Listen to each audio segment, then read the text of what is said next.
সুখ পাখি সুন্দর নিরখি, একটা শ্যাম সুখ পাখি সুন্দর নিরখি, থাকিতাম নয়ন মাঝে মনচিকালে, আমি হৃদয় পিঞ্জারে রাখিতাম তারে নয়ন বেঁধে, মনচিকালে বেঁধে।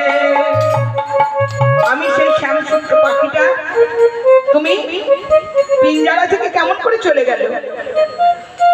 বলে হ্যাঁ, একদিন পিঞ্জারা থেকে চলে গেল, সে আর এলো না। তাই তোমার সেই শ্যাম সুখ পাখি কি কোনো কথা বলতে পারতো? বলে হ্যাঁ পারতো। কি কথা বলতো? বলতো কি জানো? যখন কাতুই কাতুই বলে দিতাম করতালি, বলি তোরা দে রাখে